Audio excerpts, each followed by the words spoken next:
అక్రమ blood బ్యాంకులపై drug control అధికారులు కొరడా జులిపించారు.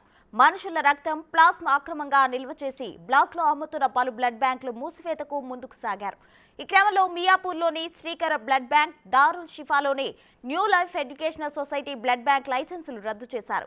అనుమతులు లేకుండా బ్లడ్ బ్యాంక్ నిర్వహిస్తున్నట్లు డ్రగ్ కంట్రోల్ అధికారులు గుర్తించారు. రక్తం ప్లాస్మా అక్రమంగా నిల్వ ఉంచి బ్లాక్లో అమ్ముతున్న ముఠా అధికారులు అదుపులోకి తీసుకున్నారు.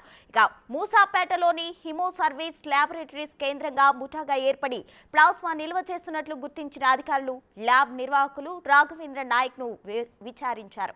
అయితే హిమో ల్యాబ్ నుంచి బ్లాక్ లో Srikara blood bank, new life educational society blood center plasma రక్తం కొంటున్నట్లు ధృవీకరించారు.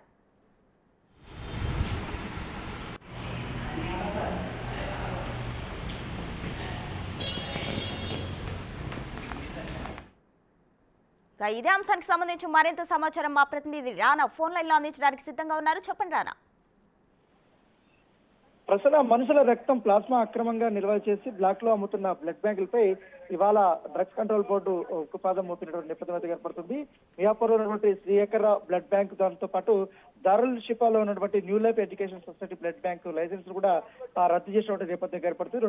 రెండు బ్లడ్ బ్యాంకులకు సంబంధించిన లైసెన్స్ రద్దు చేసి చర్యలు తీసుకుని వారిని కూడా అరెస్ట్ చేసినట్టుగా మనకు సమాచారం అవుతుంది. అనుమతులు లేకుండా బ్లడ్ బ్యాంక్ లో వీరు నిర్వహిస్తున్నట్టుగా కూడా గుర్తించారు కాబట్టి పూర్తి స్థాయిలో దాన్ని ప్రక్షాళన చేసినటువంటి నేపథ్యం ఏర్పడుతుంది. దాంతో పాటు ఈ మూసాపేటలోని ఈ హీమో సర్వీస్ ల్యాబొరేటరీస్ సంబంధించినటువంటి దీంట్లో కూడా అది కేంద్రంగా వీరు ప్లాస్మా పెద్ద ఎత్తున కూడా వారు నిర్వహించారు.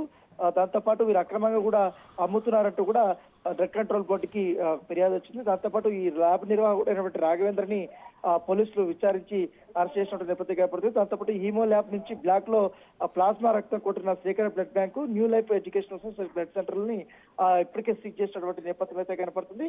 ఈ మూసాపేటలో హీమో సర్వీసెస్ ఉంది కాబట్టి గతంలో కూడా చాలా మంది ఈ ప్లాస్మాని ఇక్కడి నుంచి కొనుగోలు చేసినట్టుగా పోలీసుల అధికారులకి ఇన్ఫర్మేషన్ వచ్చిన నేపథ్యంలో గత 10 రోజుల్లో ఈ యొక్క రెండోసారి ఈ యొక్క బ్లడ్ బ్యాంకుల పైన దాడులు చేసి వాటిని సీజ్ చేసిన నేపథ్యం గతంలో కూడా ముద్దులాపూర్ ప్రాంతంలో ఉన్నటువంటి బ్లడ్ బ్యాంకులు కూడా ఈ రకంగా అక్రమంగా నిర్వహించినటువంటి ప్లాస్మా సెంటర్ల పైన కూడా వాళ్ళు దాడులు చేసి వాటి లైసెన్సులు రద్దు చేసినటువంటి నేపథ్యం ఏర్పడుతుంది. ఇవాళ మాత్రం ఇది ఒక పెద్ద కేసుగానే వారు పరిగణిస్తున్నారు.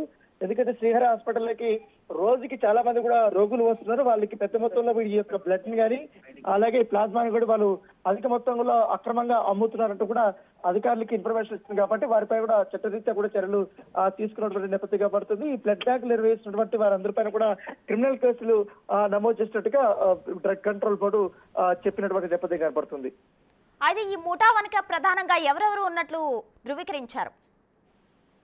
మెయిన్ ఈ ముఠా వచ్చి ఈ హీమో సర్వీస్ ల్యాబొరేటరీస్ కేంద్రంగానే ఈ ప్లాస్మాలంతా కూడా వారు నిర్వహిస్తున్నారు. ఇది ఒక ముఠాగా ఉన్నారు కాబట్టి మెయిన్ ఈ యొక్క శ్రీకర బ్లడ్ బ్యాంక్ వారు కానీ అలాగే ఈ న్యూ లైఫ్ ఎడ్యుకేషన్ కానీ వీరే ఎక్కువగా వీరి నుంచి కొంటున్నారు. వీరు ముగ్గురు టైఅప్ అయ్యి ఈ అక్రమంగా ఈ మనుషుల రక్తం కానీ ఈ ప్లాస్మా నిల్వ చేసి బ్లాక్ లో పెద్ద ఎత్తున అంటే ఎక్కడన్నా ఒక 10,000 రూపాయలు దొరికే చోట వీరు 15,000 రూపాయలు 20,000 దాకా అమ్ముతున్నటువంటి నేపథ్యం ఏర్పడుతుంది. ఎవరికైతే అవసరం వస్తారో బాధితులు ఉన్నారో వాళ్ళు ఎక్కువ పెద్ద మొత్తంలో డిమాండ్ చేసి వీరు అమ్ముతున్నట్టుగా మనకు సమాచారం అవుతుంది. దాన్నే బేస్ చేసుకుని మీరు ఈ రోజు రెడ్ హ్యాండెడ్ గా డ్రగ్ కంట్రోల్ బోర్డు అధికారులు వారిని పట్టుకున్న పరిస్థితి కనపడుతుంది. ప్రస్తుతం రైట్ రానా, థ్యాంక్ యూ.